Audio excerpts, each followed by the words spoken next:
আলহামদুলিল্লাহ, আমি রব্বুল আলমিনের কাছে শুকরিয়া আদায় করি। আমার মনোনয়ন বৈধ হয়েছে।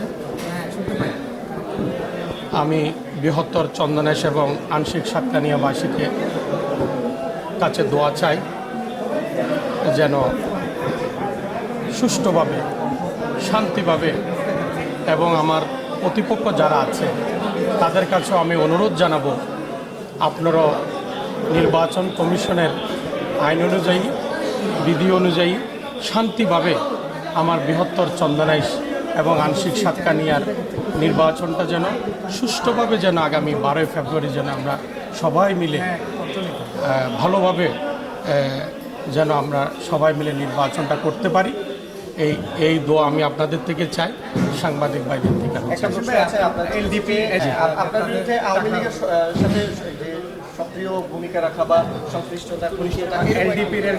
আমি আপনাদেরকে কনফার্ম করি, আমি কোনো আওয়ামী লীগের পদে ছিলাম না।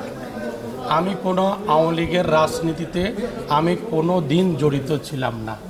আমি আওয়ামী লীগের কোনো আওয়ামীপন্থী কোনো ব্যবসায়ী ছিলাম না। আমি একজন প্রবাসী ব্যবসায়ী। 98 থেকে আমি বাইরে মিডল ইস্টে বিভিন্ন দেশে আমার ব্যবসা ছিল। আমি 2004 সালে পবিত্র মদিনা শরীফ বিএনপির আমাকে সহসভাপতি করা হয়েছিল। আমি বিএনপিপন্থী ব্যবসায়ী ছিলাম এবং আমি বিএনপির পদে ছিলাম 2004 সালে।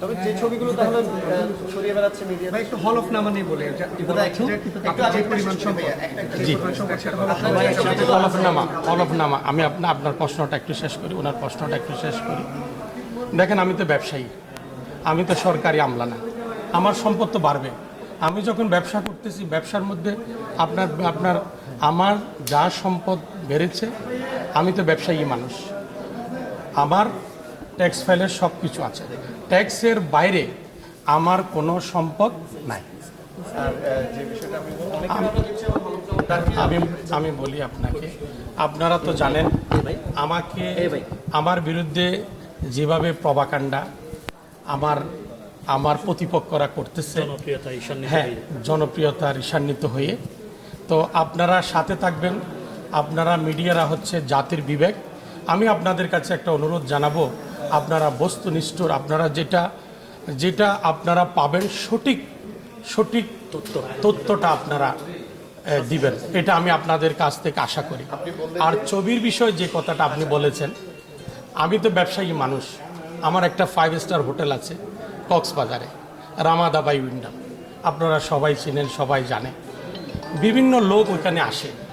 কেউ যদি কোনো সময় কারোর সাথে যদি কেউ ছবি তোলে, তাহলে তো এটা আমার কি করার আছে বল।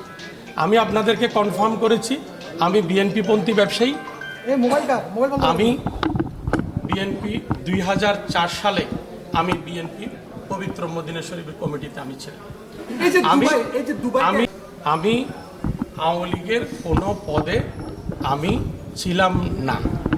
বলে আপনাদের কাছ থেকে আমি দোয়া